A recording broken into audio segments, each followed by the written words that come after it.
MCA Asa Yokelipton, Chile San Laquangan. Good morning, my friends and family. My name is Butch, and I'm from the Laquangan Nation. Asiem Nush Jelicha, Asiem Nush Walakwa, Haishkwa Kwansana Techo Laquangan Tanuch, Haishka Siem Naquilia. Now, it's a typical welcome from our nation and welcome you to Laquangan territory. And if you work, live, or play in our land, it's usually common practice to acknowledge where you work, live, and play. So that's very important. Acknowledgement is very important in our culture. If you're visiting another territory, then you make sure, just as our ancestors did,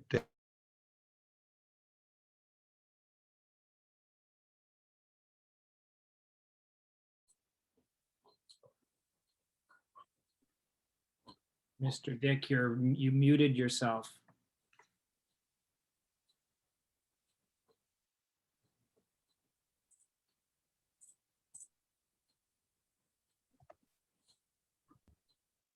Okay, can you hear me now?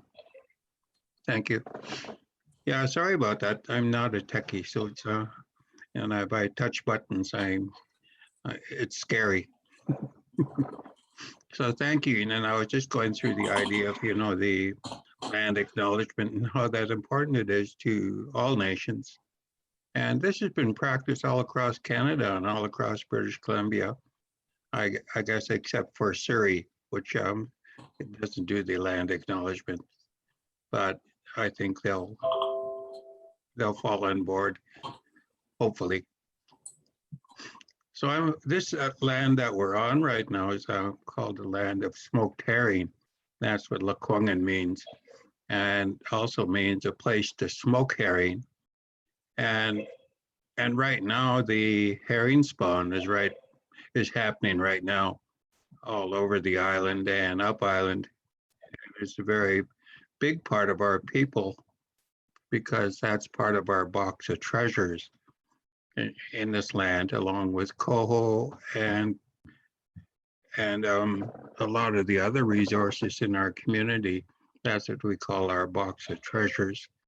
And people used to travel to the island to harvest herring and also to prepare herring.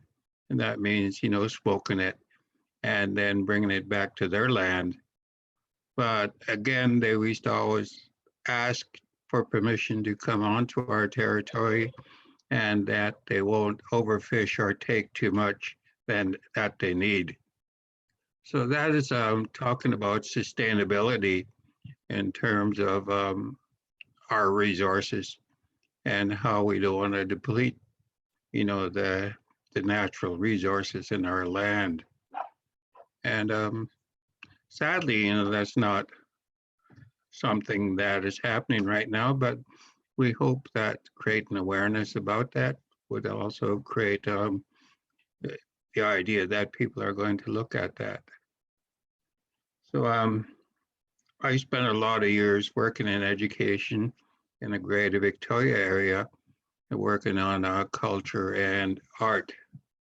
And part of my life has been doing a lot of artwork for the City of Victoria and University of Victoria and for our nation, and mainly doing art for a lot of different organizations and people. And that's a gift that I treasure, and it's allowed me to practice something that I really enjoy and relaxes me. And now that I've become an elder, I hope that that I can pass that along to younger people so that I can sustain the artwork of the Laquangan people. Now, our nation is not a large nation. We got roughly around 630 people living in our community. And our nation, like I said, is relatively small compared to some other nations. And we're probably the nation that's closest to the seat of government. That means the legislature at Victoria, and where the I guess, the start of colonization in this area in the 1800s when, the Hudson Bay Company moved in and started taking over this land. So I guess, in talking about conversation, it's very key to what we do. Communication is very important to us. And the start of it is the acknowledgement. So if you're actually in a longhouse and at a ceremony, the people are welcomed and made comfortable and made sure that they have everything that they need. And they're seated in a place of honor, and usually starting with the people that are from the farthest away, that have traveled the farthest to join us. And the whole idea of acknowledgement is respect and giving. So when we go into the longhouse, we only have one thing that we're focused on, and that is the ceremony at hand, and that your family is going to do. And we don't speak for ourselves. We have a speaker that speaks for us. And they're briefed on what the family is going to do and what the ceremony is going to involve, and all the things that are attached to that ceremony. And each thing we do in the longhouse is not governed, but it has a series of things that we know will take place, which involves having witnesses to the event. And that's another key part of it. So you pick, I guess, elders out of the people that attend the ceremony, and you ask them to witnesses about what's about to take place and how important that is to the family. And they are asked at the end of the ceremony to speak to the family about what has taken place, and taking note of when it took place and how it took place. So our ceremonies have a very set way of operating, and each ceremony, like I say, has a series of things that have to happen. And it's very important to our people that these ceremonies take place with the highest respect to the people who have come to honor you, and to guard against anything happening that you don't want to happen during the ceremony. If that does happen, then if someone trips and falls or something happens similar to that, then we stop everything and fix it and then start over again. So these are all things that we do in our community that have been affected, I guess, over the years, because, we still have winter ceremonies, but with COVID now, we haven't been able to gather. So it's just about spring. And when I mentioned spring, I mentioned herring, and just down the road at the Gorge Waterway, the herring are going up the Gorge Waterway to find, I guess, the eelgrass meadows and to spawn in those meadows. So the herring are abundant this year, which is good, and we're happy for that, and happy for the brothers and sisters who rely on the herring fishery to survive and help their families. So I'm glad you're sitting together and talking about levels of communication and how we communicate, with people. And we all communicate in a different way. I know that, and we all speak a different language when we communicate with different people. And I guess the importance of communicating is being clear about what you're saying and make sure the people understand. And also to never make any assumptions about who you're speaking to and how you speak to them is vital. And I've learned that over the years in teaching different grade levels, and how you speak to children in kindergarten and young people up to grade 12, and being able to change in that process about how you speak to each and everyone, and never talking down to people is the other one that I've learned over the years. So I realize, of course, that at different levels of education and post-education, the language is quite different, and sometimes I struggle with different words. And but I also know we have the ability to find what those words mean and what the person meant when they used those words. So I think that when I talk about communication with people, we always caution our young people, not to look down when they're talking. And that shyness goes along with young people, I realize, but it's always important, as you see that we're doing now, is making eye contact through Zoom, of course. But still, it's a form of contact, and it's accepted nowadays because of what's going on in our world. So I think that is pretty well, all I have to say for today. But I want to wish you well during your gathering today, and communication has been a big part of my life. And my mother encouraged me to be able to communicate in English, but also to hold on to language as best I can and hold on to the culture and treasure it. So Russ, if you're on the line, I think I'll stop there. And I lift my hands up to each and every one of you for allowing me to speak to you this morning. And Haishkwasiam, Hayakwa. Oh, good morning. Thank you, Elder Butch, for your words and welcome. You remind us of the important connections between persons and places, culture and history. And I truly look forward to your conversation with Russ tomorrow afternoon. And also gratitude to you, Russ, for acting as a powerful agent for creating these types of spaces of sharing at Royal Roads University. So thank you to both of you. Haishkwasiam, Hayakwa.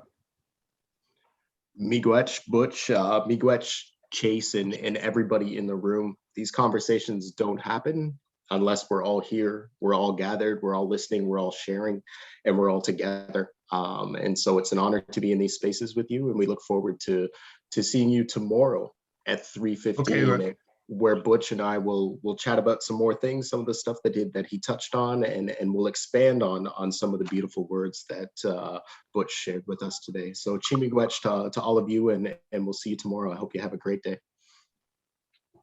Thank you. Thank you. Well, for those who don't know me, I'm Dr. Remillard, or Dr. Chaseten Remillard, and I'm the program head for the MA and BA programs in professional communication here at Royal Roads University. And I'm here to welcome you to the inaugural School of Communication and Culture Conference on Communication Ethics.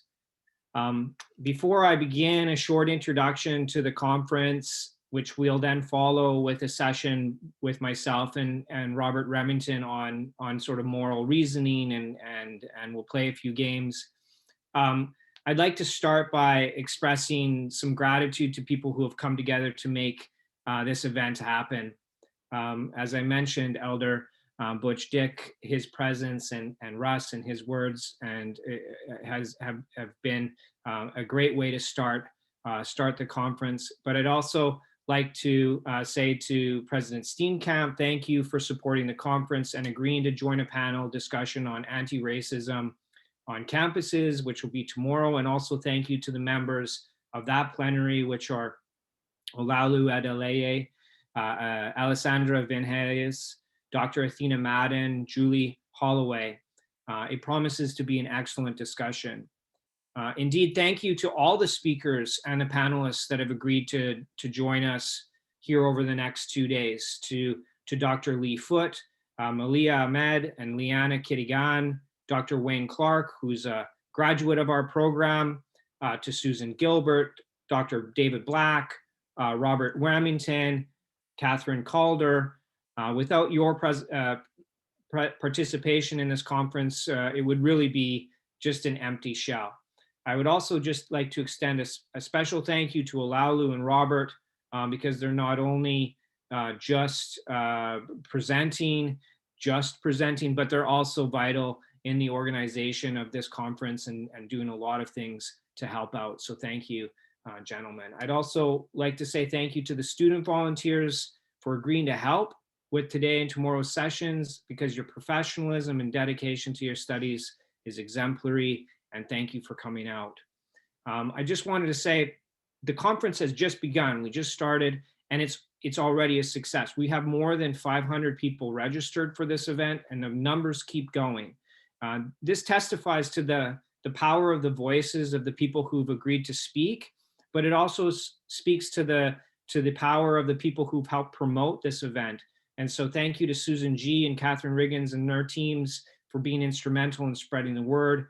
And also a special thanks to Andrea Torres, Amara, Angus, Karen Sakira, Jen Smith, Megan Cabrera, for all the logistical, practical, and creative support which you're doing right now and which you'll continue over the next 2 days. So thanks so much. Dr. Zhangyi Li, the director of the School of Communication and Culture, refers to our school as a family. So I would like to extend thanks to the brothers and sisters of the SCC that have all in various ways supported this initiative, as well as to Dean Harris for her equally important support. Specifically at the SCC, Jen Maxwell has provided crucial budgetary and organizational support, and Glendora Scarfone, which you'll see in the room, literally is the most organized person in the world and has dedicated countless hours connecting with people and problem solving. So thank you, Glendora, and thank you, Jen. And last but not least, to all of you here, to all of those that will be here over the next 2 days, thank you for registering. Thank you for coming. Thank you for taking the time out of your days to come and share your ideas and passions about communication ethics. I really look forward to our discussions. So it's with gratitude that I now turn to the question of, like, why are we here? Which is to say, what is so important about communication ethics?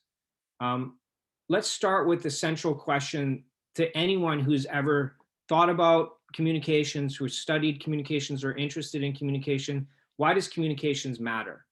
To me, someone that has dedicated my career to the study of communications, I can really offer no easy answer. However, I do think we can all agree that there is something fundamentally human about communications.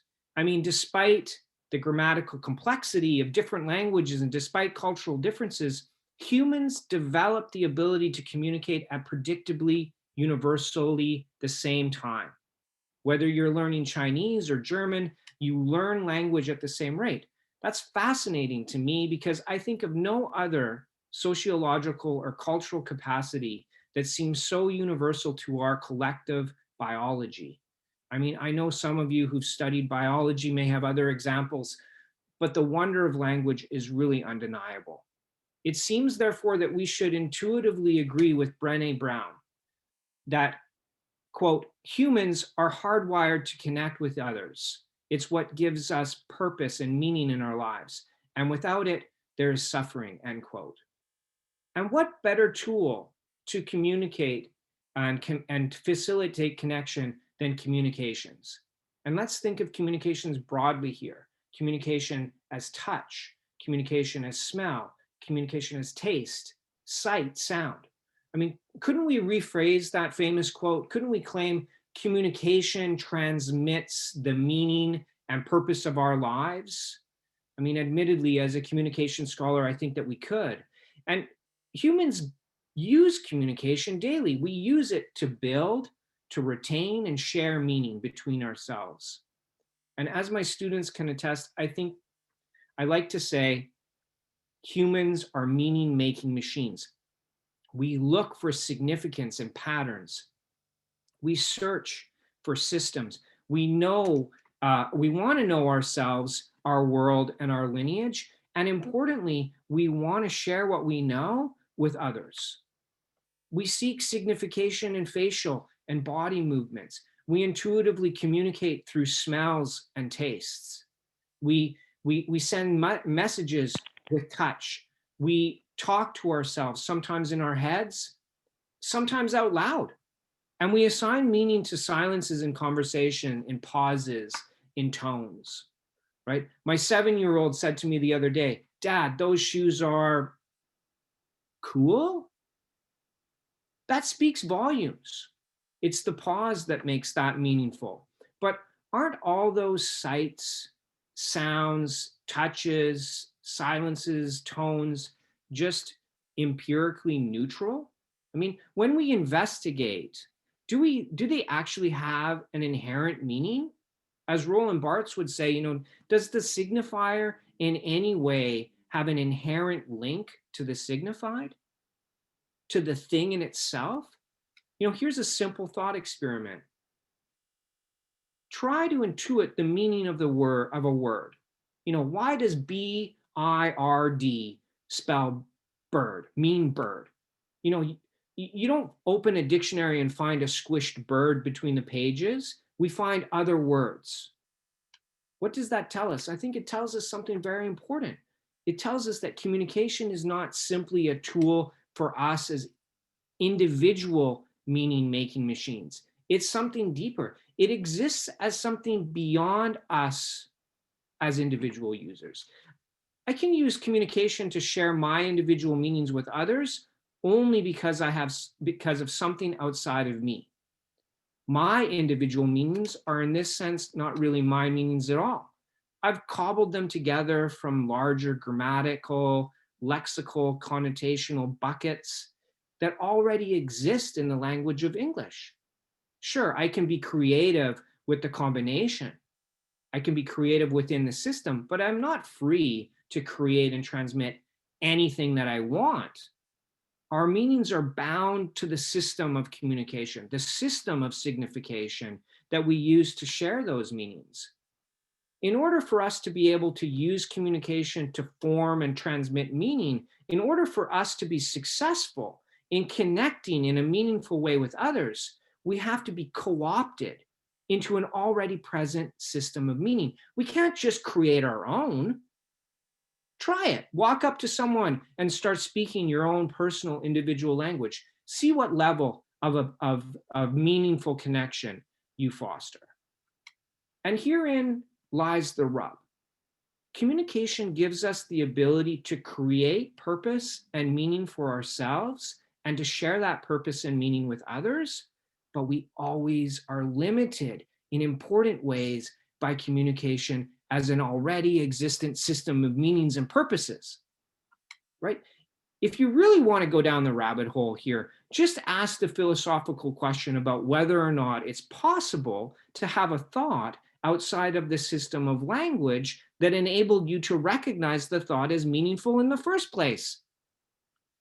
I mean, that's a little metaphorical or a little metaphysical for us communication types. So let's bring it back to communication and why it matters.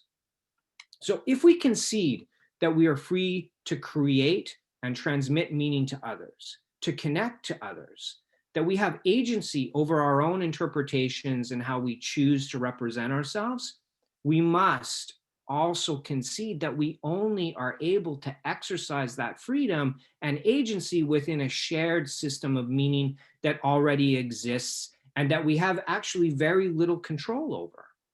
Since the connection that communication facilitates between people must be shared, and to be shared by definition, it cannot be autonomous to any one individual. So this poses a very, very interesting question. How much meaning do we have agency over to create? And how much is ascribed to us by this long lineage of meanings? Or let's say the knowledges and discourses that inform our systems of signification that we have to adopt in order to make and interpret our own purposes and meanings. And to me, although it might not seem it, this is the crux of the conference, or the idea of ethical communication, because it's not easy to step out of our system of signification and establish new meanings when the ethical need arises, right? There's a lot on the line. There's a lot of resistance to such changes. And it's just plain difficult and complicated work to change a system with the very tools and materials of the system. That's why when we come back to Brené Brown's quote, that quote, "We are hardwired to connect with others, and it's what gives us purpose and meaning to our lives. And without it, there is suffering." Let me repeat that last phrase, which I glossed over earlier in my enthusiasm to get to the question, but let me come back to it. And without it, there is suffering. Without connection, without shared meaning, comes suffering. I think we can all agree, and my wife Tanya would certainly recall, that we've had conversations that end in the exchange as one person claims, "That's not what I meant," and the other adamantly points out, "Yes, but that's what you said." Without shared meaning comes suffering, and that's especially true when it comes to choosing wallpaper. So what kind of suffering are we talking about? On one level, certainly misplaced meanings cause individual suffering. What happens when the system of signification ascribes meaning to me and to my identity in a manner that does not match with my own conception of self? Chaseten, you are this or that. But I don't feel that I am this or that. On another level, suffering can be understood to be much more than just individual in nature. What happens when the system reinforces outdated, limited, or problematic meanings to people about who people are and what they can do? Oh, you're this or that type of person. I don't think this career, place, title is really for you and your type. Those people don't belong here with us. They are this, that, and the other. We are not those things, right? So how do we dislodge those meanings? How do we negotiate those disconnections? How do we step out of the matrix and simultaneously rewire it to include meanings historically and systemically marginalized within it? Sorry, I had to bring the matrix in to this, but the metaphor stands. How do we step out of the system of representation to build new representational practices? How do we do the hard work of cultural revolution in the way Raymond Williams suggested, revolution aimed at creating a common good culture? These are questions of meaning. These are questions of communication. These are ethical questions, and that's what is at the core of this conference. Indeed, over the next few days, we're going to discuss a myriad of questions. How do we reconcile notions of ecology and environmentalism when we approach those terms from differing perspectives, or define ecology or environmentalism or even nature differently? How do we expand language in important ways to allow for identities that don't align with binary gender pronouns? How do we renovate institutions in ways that simultaneously acknowledge and disassemble the existence of meanings that function to reinforce systemic prejudices based upon colonialism, sexism, and racism? How do we leverage cultural knowledges and meanings to build paths of reconciliation and better individual and community health when definitions of health and community may be different? And in particular, how do we do that in a pandemic? How do intersections of art, technology allow us to destigmatize the meaning of mental health and expand connections between people? How can art and culture provide new models of ethical communication and facilitate deeper connections with people? These are complex times. These are not easy topics or ideas to engage in, not as academics, not as students and practitioners of professional communication, not as citizens. But the work is important. The soil is fertile and the need is great. So I really thank you and commend you for coming out. And I hope that you enjoy the discussions that occur over the next couple of days. And I really hope that you enjoy the rest of the conference. Thanks again for coming. We'll take a short break. Robert and myself will be back if you're not tired of hearing my voice, and we'll run through a little exercise on moral reasoning. If you're going to join other sessions, we'll see you in those sessions later on during the day. We'll take a break for a few minutes here, and we'll start up at about 10:05.